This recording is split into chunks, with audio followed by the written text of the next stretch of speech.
வணக்கம் நண்பர்களே. 2026 இந்த ஆகஸ்ட் மாதம் 2 கிரகணம் வர இருக்குங்க.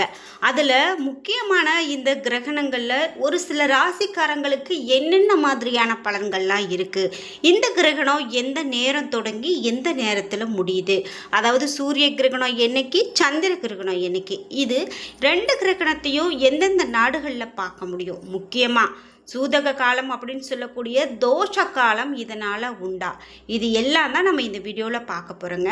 இந்த வீடியோவை ஸ்கிப் பண்ணாமல் பாருங்கள், கண்டிப்பாக உங்களுக்கு ரொம்ப பயனுள்ளதாக இந்த வீடியோ அமையும்.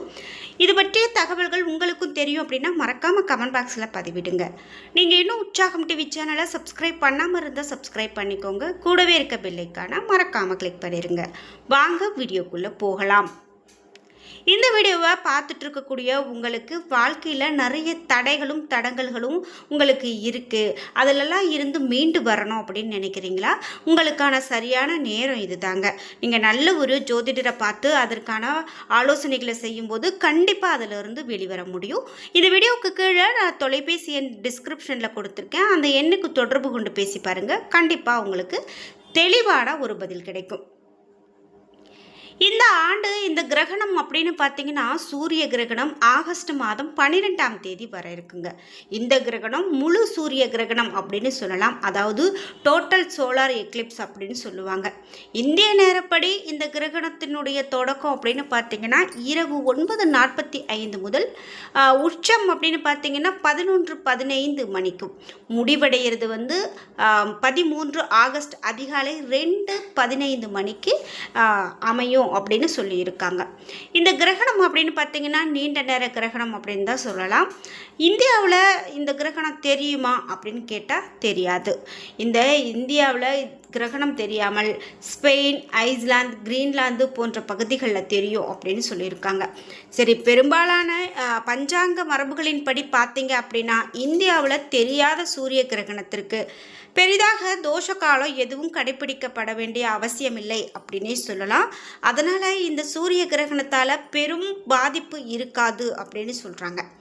சரி, சந்திர கிரகணம் எப்போ அப்படின்னு பார்த்துடலாம். இந்த ஆண்டினுடைய 2வது சந்திர கிரகணம் ஆகஸ்டினுடைய 28ஆம் தேதி பகுதி சந்திர கிரகணமாக வருது அப்படின்னு சொல்லலாம். இந்த கிரகணம் அப்படின்னு பார்த்தீங்கன்னா சந்திர கிரகணம் ஏற்கனவே இந்த ஆண்டில் ஒன்று முடிஞ்சிருச்சு. பெணுப்புரல் தொடக்கம், அதாவது இந்த சந்திர கிரகணத்தினுடைய தொடக்கம் காலை சுமார் 6:54 மணிக்கு, உச்சம் காலை சுமார் 9:43 மணிக்கு, முடிவு மதியம் சுமார் 12:32 மணிக்கு. இடத்தை பொறுத்து சின்ன சின்ன வேறுபாடுகள் இந்த கிரகணத்தினுடைய நேரத்தில் மாறுபடும் அப்படின்னு சொல்லலாம். இந்த சந்திர கிரகணம் இந்தியாவில் தெரியுமா அப்படின்னு பார்த்தீங்கன்னா பெரும்பாலான பகுதிகளில் சந்திரன் அஸ்தமித்த பிறகு கிரகணத்தினுடைய முக்கிய பகுதி நடைபெறதால முழுமையாக காண இயலாது அப்படின்னு சொல்கிறாங்க. சில இடங்களில் ஆரம்ப நிலைகள் மட்டுமே காணப்படலாம் அல்லது காண முடியாமல் கூட போகலாம். ஆனால் இந்தியாவில் இந்த கிரகணம் தெரியாது அப்படின்னே சொல்கிறாங்க. ஏன்னா இந்த சந்திர கிரகணங்கள் நமக்கு மாலை இரவு இந்த மாதிரி நேரத்தில் தான் பார்க்க முடியும். ஆனால் இது காலையில் சுமார் 6:54 மணிக்கு தொடங்கி மதியம் 12:32 மணிக்கு முடியப்படுகிறதால பகல் நேரத்தில் இந்தியாவில் தெரிவதால் இது இங்கே இந்தியாவில் காண முடியாது அப்படின்னே சொல்லலாம். முக்கியமாக இந்த கிரகணம் தெளிவாக தெரியும் பகுதிகளில் மட்டுமே பலர் சூதக காலம் பின்பற்றுவாங்க அப்படின்னு சொல்லலாம். இந்தியாவில் பெரும்பாலான இடங்களில் முழுமையாக காணப்படாததால் பல பஞ்சாங்க மரபுகள் இந்த சூதகத்தை கட்டாயமாக கருதுவது கிடையாது. சரி, ராசிக்கெல்லாம் என்னென்ன பலன் சொல்லியிருக்காங்க அப்படிங்கிறத பார்த்துடலாம். அறிவியல் ரீதியாக இந்த ராசிகளுக்கெல்லாம் பலன்கள் அப்படின்னு நம்மளால் சொல்ல முடியாட்டும், ஜோதிட ரீதியாக கண்டிப்பாக இது ஒரு முக்கியமான தகவல்கள் அப்படின்னு தான் பார்க்குறாங்க. நம்ம இப்போ 12 ராசிக்கும் என்ன மாதிரியான பலன்கள் சொல்லப்பட்டிருக்கா அப்படின்னு பார்த்தீங்கன்னா, மேஷராசிக்காரர்களுக்கு தொழிலில் புதிய முடிவுகள், அவசரத்தை தவிர்க்கிறது நல்லது. புதிய முடிவுகள் இருக்கும், ஆனாலும் அவசரப்பட்டு எதையும் நீங்கள் இப்போதைக்கு எடுக்க வேண்டாம். அதாவது இந்த கிரகண நேரங்கள் நீங்கள் கொஞ்சம் கவனமாகவே இருக்கணும். யார்கிட்டையும் எந்த ஒரு வாக்குவாதமோ அல்லது வாக்குறுதிகளோ கொடுக்காமல் இருக்கிறது நல்லது அப்படின்னே சொல்லலாம். அடுத்ததாக ரிஷபராசி. குடும்ப விஷயங்களில் பொறுமை மிகவும் அவசியம் ரிஷபராசிக்காரர்களுக்கு. அதாவது நீங்கள் எந்த விஷயம் செய்கிறீங்க அப்படின்னு சொன்னாலும் ஒரு ஆலோசனையோடு இருக்கணும். பெரியவர்களுடைய முடிவுகளுக்கு ரொம்பவே மதிப்பு கொடுக்கணும். இதெல்லாம் ரிஷபராசிக்காரர்களுக்கு சொல்லப்படுது. அடுத்ததாக மிதுனம். பேச்சில் அதிகமான கவனம் மிதுனராசிக்காரர்களுக்கு தேவை. நீங்கள் எடுத்தாங்க கவிழ்த்தன்னு எந்த விஷயத்தையும் பேசக்கூடாது. 1க்கு 2 முறை யோசித்து பேசுறது தான் நல்லது. நீங்கள் எங்கேயாவது தூர பயணங்கள் போகிறீங்க அப்படின்னா கொஞ்சம் எச்சரிக்கையோடு இருக்கிறது இன்னமும் சிறப்பு. அடுத்ததாக கடகம் ராசி. செலவுகள் அதிகரிக்கக்கூடிய காலகட்டம் இது அப்படின்னு சொல்கிறாங்க. கடகராசிக்காரர்கள் செலவுகளில் கொஞ்சம் கவனமாக இருக்கணும். அடுத்ததாக சிம்மராசி. சுய நம்பிக்கை உயரக்கூடிய காலகட்டம் உங்களுக்கு. உடல் நலத்தை கவனிக்க வேண்டியது அவசியம். அடுத்ததாக கன்னிராசி. பழைய வேலைகள் உங்களுக்கு நிறைவடையலாம்.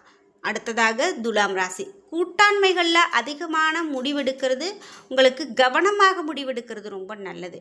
நீங்கள் ஒரு கூட்டு முயற்சியாக செய்கிறீங்க, ஒரு தொழில் செய்கிறீங்க அப்படின்னு சொன்னால் கூட 1க்கு 2 முறை அதை யோசித்து செய்கிறது தான் உங்களுக்கு ரொம்ப சிறப்பு. அடுத்ததாக விருட்சகம். விருட்சக ராசிக்காரர்களுக்கு தொழிலில் இப்போது சிறிய மாற்றங்கள் வர்றதுக்கான வாய்ப்பு இருக்குது. அதாவது பெரும் மாற்றங்கள் இல்லை அப்படின்னு சொன்னால் கூட இப்போது நீங்கள் செஞ்சிட்ருக்க வேலை காட்டிலும் இந்த வேலையில் கொஞ்சம் மாற்றமும் வரும். அதற்கு தகுந்தாற் போல் உங்களுக்கு வருமானத்திலும் மாற்றம் வரும் அப்படிங்கிறத நம்புங்க. அடுத்ததாக தனுசு ராசி.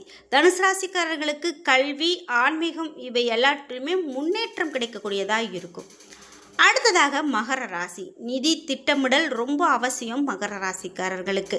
திட்டமிட்டு செஞ்சீங்க அப்படின்னா செலவுகளை குறைக்க முடியும், சேமிப்புகளை அதிகப்படுத்த முடியும், வீண் விரயங்களை தடுக்க முடியும். அப்படிங்கிறதுனால நீங்கள் எந்த ஒரு விஷயமா இருந்தாலும் அதில் திட்டமிட்டு செலவிடுவது ரொம்பவே முக்கியம் அப்படின்னு சொல்லலாம்.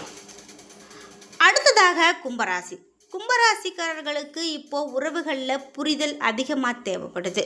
நீங்கள் எடுத்தங்கவிழ்த்தன மனைவி ஆகட்டும் அல்லது தாய் தந்தையராகட்டும், உங்கள் வீட்டில் சகோதர சகோதரிகளாகட்டும், யார்கிட்டையும் எந்த விஷயத்தையும் சாதாரணமாக பேசாமல் இருக்கிறது சிறப்பு. அடுத்ததாக மீனம் ராசி. புதிய தொடக்கங்களுக்கு முன் நீங்கள் நிதானமாக செயல்படுறது நல்லது.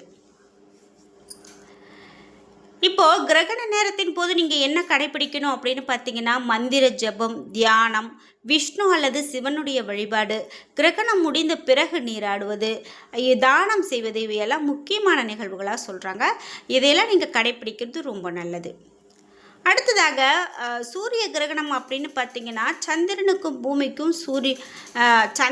பூமிக்கும் சூரியனுக்கும் இடையில் வர்றதால ஏற்படுறது அப்படிங்கிறது எல்லாருக்கும் தெரியும்.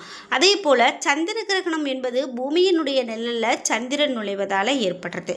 கிரகணங்கள் முழுக்க இயற்கையான வானியல் நிகழ்வுகள் அப்படிங்கிறது எல்லாருக்குமே தெரியும். முன்கூட்டியே மிக துல்லியமாக கணக்கிடப்படுது. முக்கியமாக இந்த 2026ஆம் ஆண்டு சூரிய கிரகணமும் சந்திர கிரகணமும் ரொம்பவே முக்கியத்துவம் கொடுத்து பார்க்கப்படுது. ஏன் அப்படின்னு கேட்டிங்கன்னா, பல வருடங்கள் கழித்து இந்த மாதிரியான ஒரு நிகழ்வு நடக்க இருக்குது அப்படின்னே சொல்கிறாங்க. ஏன்னா இது ஒரு அரிய நிகழ்வாகத்தான் பார்க்கப்படுது. இந்த கிரகணங்கள் நடக்கக்கூடியது அப்படின்னு பார்த்திங்கன்னா, ஒரு சில ராசிக்காரர்களுக்கு இந்த மாதிரியான மாற்றங்களை எல்லாம் கொடுக்க போகிறது அப்படிங்கிறத சொல்லியிருக்கோம். நீங்கள் நம்மளுடைய சேனலில் ஃபாலோ பண்ணிட்டு வரீங்க அப்படின்னா உங்களுக்கு தெரிஞ்சிருக்கும். எல்லா வீடியோக்குள்ளையுமே நான் இன்னும் விளக்கமான ராசிக்கான பலன்கள்லாம் சொல்லியிருக்கேன். எல்லாமே நீங்கள் பாருங்கள். கண்டிப்பாக உங்களுக்கு பயனுள்ளதாகவும் இருக்கும். முக்கியமாக கிரகணங்கள் அப்படின்னு பார்த்தீங்கன்னா, நாம் இந்த நேரத்தில் கோயிலுக்கு போக மாட்டோம், கோவில் நடை சாத்தப்பட்டிருக்கோம், இது மாதிரிலாம் சொல்லுவோம். ஆனால் கோவில் நடை சாத்தப்பட்டிருக்கிறது அப்படின்னு பார்த்தீங்கன்னா எல்லா இடங்கள்லையுமே இருக்காது.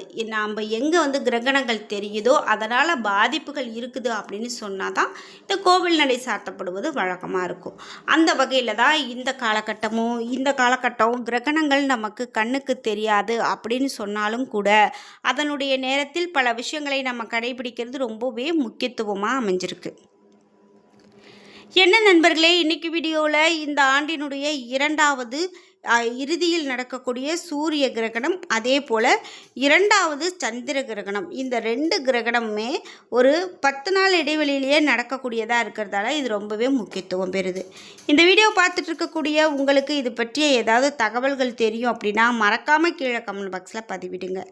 நீங்கள் இன்னும் உற்சாகம் டிவி சேனலை சப்ஸ்கிரைப் பண்ணாமல் இருந்தால் சப்ஸ்கிரைப் பண்ணிக்கோங்க. கூடவே இருக்க பெல் ஐக்கானை மறக்காமல் கிளிக் பண்ணிடுங்க. நன்றி வியூவர்ஸ்.